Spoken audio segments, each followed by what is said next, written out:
7, the BJP surging to 86, the JDS again slipping to 27 from 29. So with increasing number of rounds and votes being polled, is there a change even in the color pattern in other regions like Kittur and Kalyan, Karnataka? I just want to quickly check where Kittur and Kalyan, Karnataka are right now. Remember, in Kittur, Karnataka, out of 56 seats, the BJP had 34. This time it's Congress 33, BJP 22. This, of course, is the belt northwards of Hubli and Dharwad. You've got Bagalkot, Belgaum, etc., where the Congress has got a gain of 14, the BJP down 12. Quickly check Kalyan, Karnataka, the Hyderabad, Karnataka, erstwhile Hyderabad, Karnataka, where, of course, it's a personal battle for Mr. Kharge because he's from Gulbarga. Again, the Congress getting 19, the BJP 16. Importantly, the BJP has not gained here. The Congress is down 2, others have gained 2, but the BJP has not gained in Kalyan, Karnataka. It's more or less even Stevens. But I think the story is also, as much as it is in Bangalore city, the story is also in Kittur, Karnataka, which is a big Lingayat belt. Like I said, other than the 2 city seats in Belgaum, where the BJP is leading, and of course in Hubli Dharwad, 1 seat, the southern seat, the Congress is leading. Hubli Dharwad Central, the main seat, the city seat,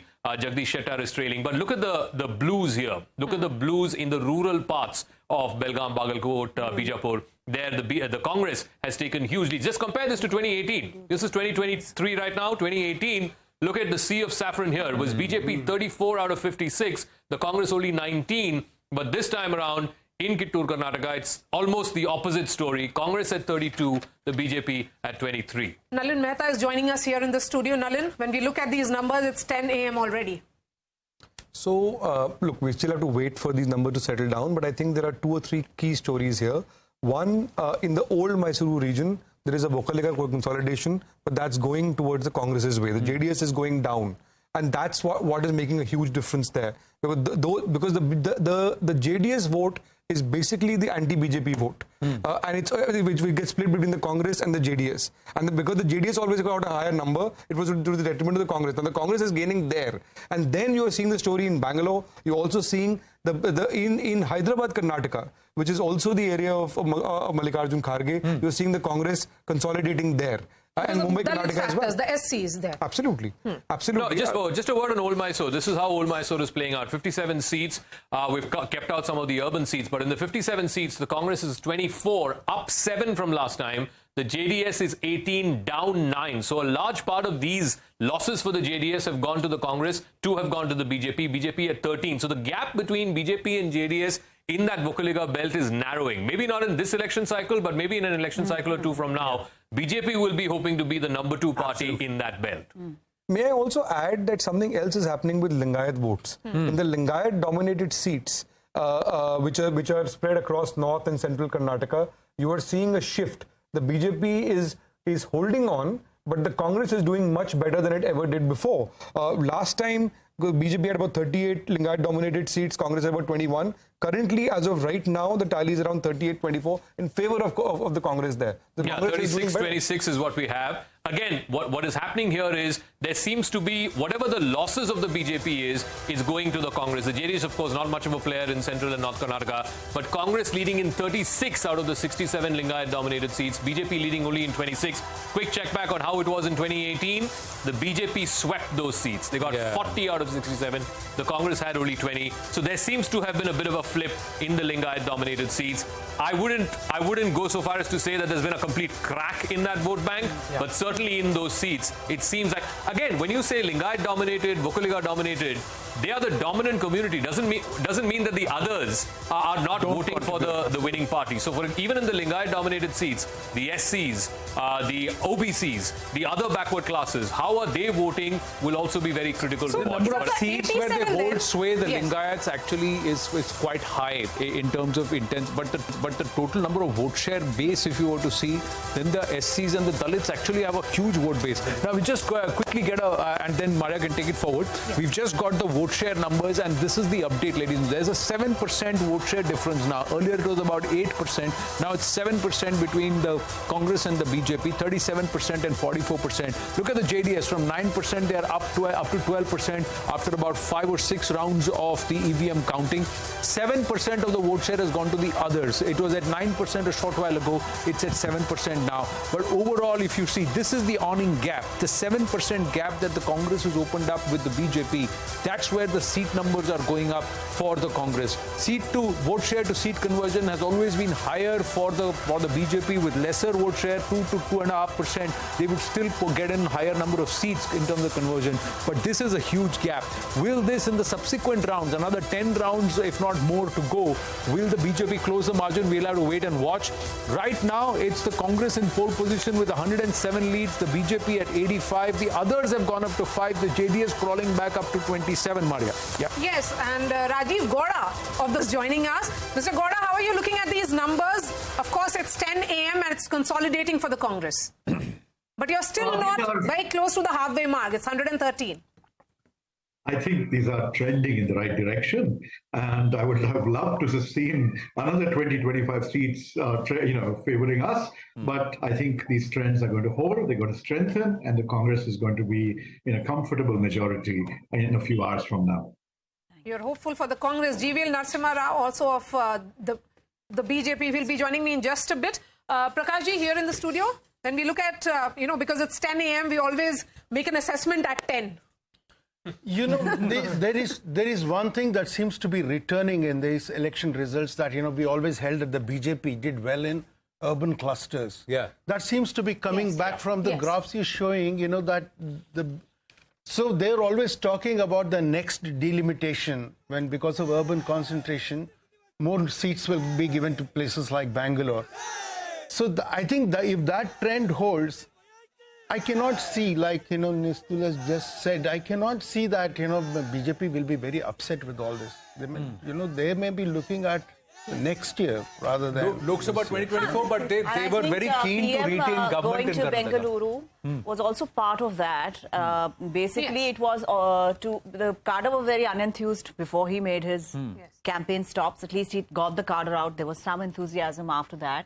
And spending 2 days in Bengaluru, I think, seems to have paid off, and it was also, I think, aimed at 2024. See, look at the Bangalore city seats. I mean, out of 32, BJP is leading in 18. It has never happened that BJP gets more seats than the Congress in Bengaluru. Now, will these stay? We'll have to wait and watch. Rajiv Gowda ji, good morning. This is Anand here.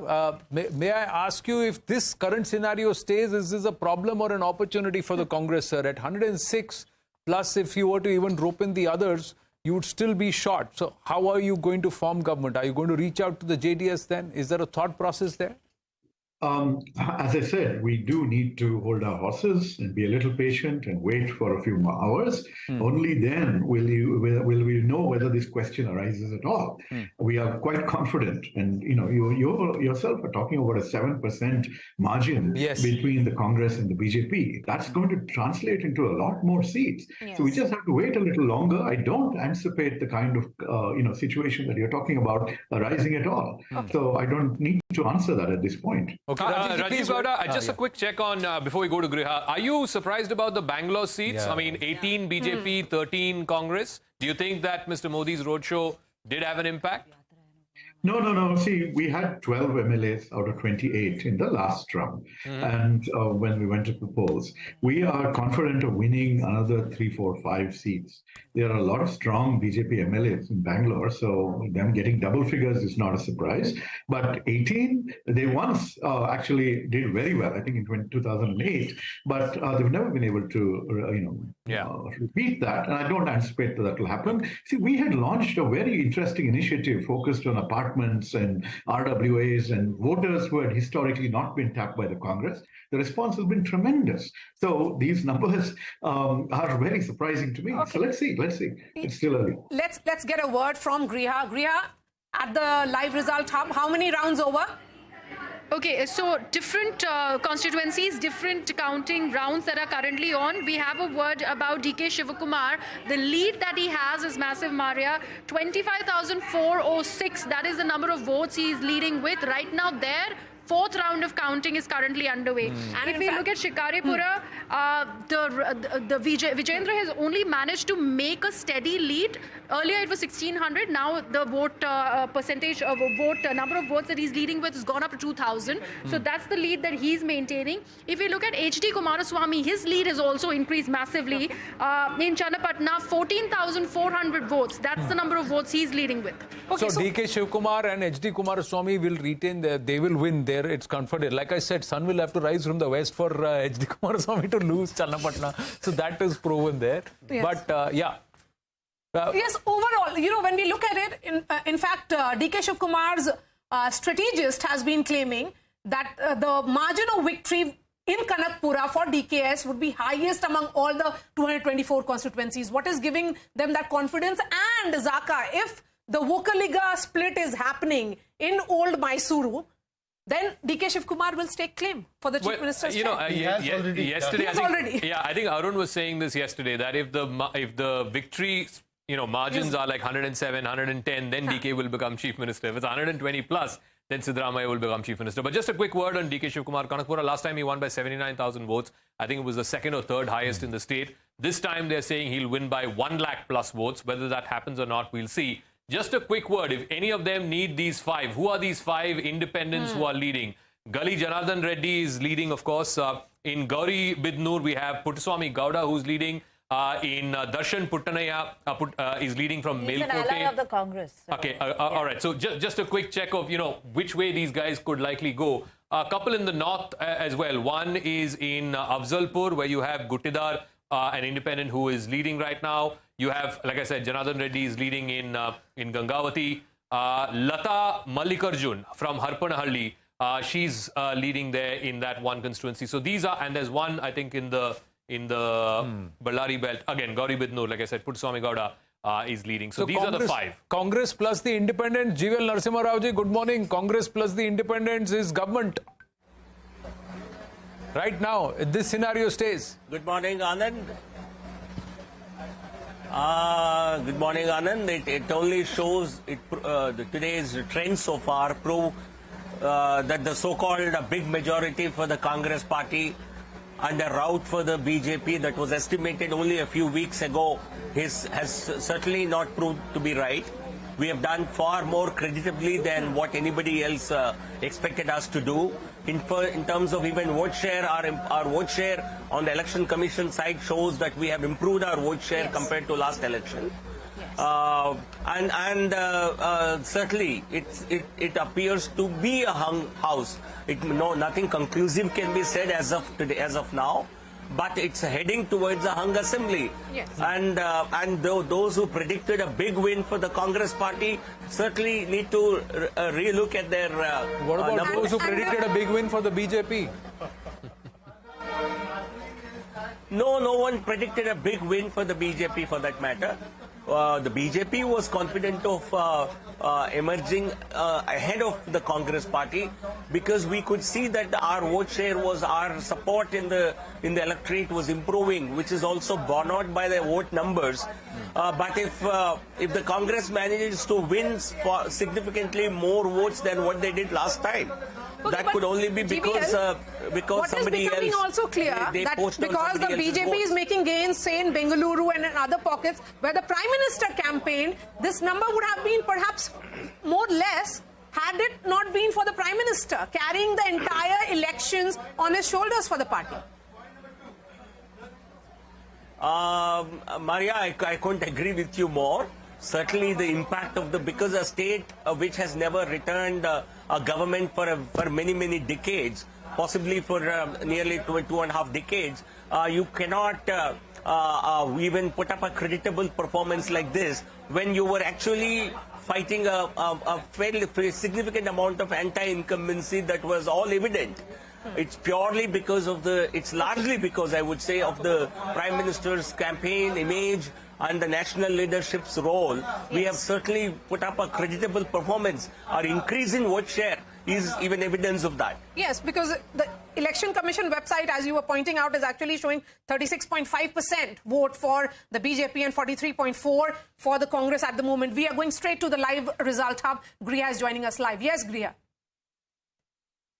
Maria, we're getting to know that Nikhil Kumaraswamy is trailing right now by 4,108 votes. Right now, the number of votes that he has got are just 25,921 and still trailing by over 4,000 votes. A big update there coming from Ramnagara. And there is another update from constituency number 71 from Dharwad Rural, where there is a Congress lead. So Vinay Kulkarni is leading from Dharwad Rural.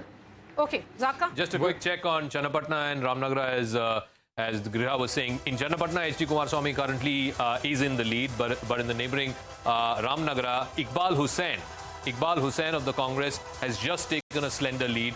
Just a quick check of where the whole Vocaliga vote is as of right now.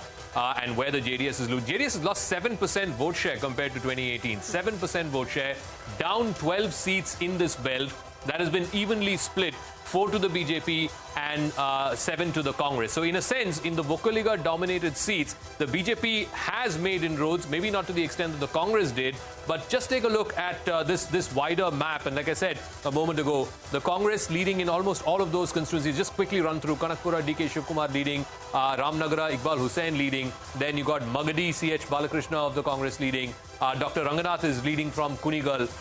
Then you have the neighbouring constituency from Nagbangla. You have Chelluvaranayaswamy, who's leading. What's also happened, Ravi Kumar Gowda is leading from Mandya. In Maddur, again, I saw a Congress candidate leading. Yeah, Udaya KM of the Congress is leading. What's happening is all of these seats, both their big leaders, Shivakumar from Kanakpura and of course you have Siddaramaiah from Varuna, both of them will have an impact on some of those neighbouring seats. And you're seeing that happen here in this old Mysore belt. Griha has more. Zaka, we're getting an update. We know how many of the leaders have shifted to political, turned political parties. Right now, we're talking about a BJP turncoat. This is the constituency number is 62 from Gangavati. He's not joined the Congress. He is contesting as an independent, and he's right now leading with over 2,800 votes. We're talking about Janardhan Reddy. Yes, and constituency number 62, fourth round of voting currently underway, and over 2,800 votes is his lead. He's fighting as an independent. It's fascinating. Janardhan Reddy is leading as an independent from Gangavati, but his brother-in-law Sri Ramlu is trailing in Bellary Rural. His brother Somshekar Reddy is also trailing in Bellary City. So both, some big names are getting trounced. Here all again, it is third, fourth round of EVM counting. Yes. So all of this, they believe, a lot of them are believing that this should change eventually when we come to 8-9 rounds. We'll have to wait and watch. As we don't know the margin of the difference of votes. If it's less than 3,000 votes, then it's not going to. An update on Basavaraj Bommai, and then I'll come back. Yes, Basavaraj Bommai. Yes, Priya. Okay, Basavaraj Bommai is leading by over 20,000 votes right now. So he's winning that seat. A lot of votes, yeah, 20,000 votes, over 20,000 votes. That's the lead. Last time he won only by 9,000 votes, so obviously earlier it was around 8,000. It went from 3,000 votes. In 2 minutes, it went to 8,000, and now the lead has gone up to 20,000. See, as the boxes, as the EVMs are opening, a lot of scenarios could change, is what some people are expecting. Some believe that it's only going to consolidate. Yes. Just an update, Rajiv Gowdaji, so far, there's a tech update that has come from our team where they're saying Congress is leading in 41 of the 75 seats, which reported a voter turnout of more than 80%. Jeeval Narasimha Rao, please weigh in after Rajiv Gowdaji. BJP is leading in 35 of the 60 seats, which reported a voter turnout of less than 70%. How would you infer this, Rajiv ji? Well, the straightforward inference, Anand, is to say that people came out with a lot of anger, and that's why you have such a large turnout, and that's why you have such a positive set of numbers for the Congress party. That seems to be what a straightforward interpretation would be. Yeah, Jeeval Narasimha Rao, so that means there are voters who have come out to vote against you, clearly. No, Anand, that would not be the right way to analyze any voting trends. Always you should look at the differences over time. There are some districts, some constituencies which traditionally report higher turnouts, and there are some which report lower turnouts. So what is more important is for you to look at what change constituencies where vote share, where turnout has increased by say more than 5% or 10%, have they flipped? from the compared to last time? Have they flipped more than the other constituencies? So looking at turnout in this election in isolation would not give you any meaningful interpretation of data. But what clearly the GVL trend so far suggests. Yeah, go ahead. Yes, but GVL, the point that you're making, less than 70% in the sense that in constituencies where there has been more or less average voter turnout, they are staying with the BJP. But even in that, your performance is not 100%. No, Maria, what I am saying is, looking at turnout in absolute terms in this election alone will not give you the trend. You should always see the change over time. You see, the overall turnout in Karnataka remained almost at the same level as last time. Last time it was 73, and the last reported I saw in Election Commission was 72 plus something, so which is more or less the same. No, so I don't think turnout played a very big factor in this election. GVL, I just want to add two things. I think there's a story here as well. The SC reserve seats and the ST reserve seats. Last time the BJP had won quite substantially in the Dalit reserve seats. This time around, just to run that once again, this time around, this is 2018. Yeah, this is 2018 where the SC reserve seats, the BJP had won, I think, 18 and the Congress, the BJP had 16, the Congress had 12. This was in 2018. In 2023, that story seems to have flipped a bit. Congress is leading in 17, the BJP leading only in 11. So it's a gain of 5 for the Congress, a loss of 5 for the BJP. Similarly, in the ST seats, the STs are, of course, a substantial chunk in North Karnataka, particularly in the Bidar, Raichur, that belt. Again, the Congress leading 12, BJP leading only in 2. The Naikas, who usually have backed the BJP, this time, at least in this North Karnataka belt, seem to have come back to the Congress. Compare this to 2018, where I think Sriramulu is also a Naika, and he's losing from Ballari Rural. In 2018, the BJP had 6. In 2023, the BJP has only 2. So I think there's a story. I said this in the exit poll show as well. I think there's a backward class consolidation that's happened. Certainly in the ST reserve seats, you can see that. And also in the Dalit reserve seats, you can see that as well. So GVL and Professor Gowda, you want to weigh in on that, please? No, Jaka, on the SC trends, SC reserve seat trends, they seem to be more or less following the state pattern. But in the ST reserve seats, what you mentioned, from 6 down to 2, if that becomes the final result, it's certainly a matter of worry for us. It's something that we will have to look into as to how we did not perform well in those seats, because we have actually increased the reservations for STs from 3 to 7%. Yeah. Something that the previous governments had promised and did not deliver. So we have done a great we have taken a great decision to increase 3 to 7%, and we even implemented that in various recruitments in the state government. So if we are not improving our performance in the ST reserve seats, I would certainly be quite surprised, and I would certainly see that as some amount of a setback. While you are being cautious, and rightly so, on the Congress side, from Bengaluru to Delhi, laddus have being distributed, are being distributed. Bajrang Bali ki gada aur tasveer bhi hai, Rajiv Gowda ji. This has a point here. One moment. Yeah. So on the SC and the ST point, I want to say that the communication from the Congress on these issues, especially in the aftermath of the reservation policy announced by the Bommai government, I found that to be very, very good, and it actually reached a lot of the voting population. There was a very strong feeling that the SC reservation, especially the quota within quota and other things, which has to be done with the consent of Parliament. This was done in October and it had not been pushed in Parliament before that. So they said that if they were sincere about it, they would have done it. So there was a very strong feeling that there was a less of a sincerity in terms of the BJP. This was an election issue. And the Congress was very successful, I felt, in communicating that. Much more successful, very rarely that happens, much more successful than the BJP in the communication game. Mr. Amit Shah, I'm sorry to interrupt. I want to support what she's saying. Mr. Amit Shah himself openly said this should have been done earlier. He said that openly. He said that in the Hindu interview, actually. Yeah, he said that. He did say that. He said that this should have been done earlier. But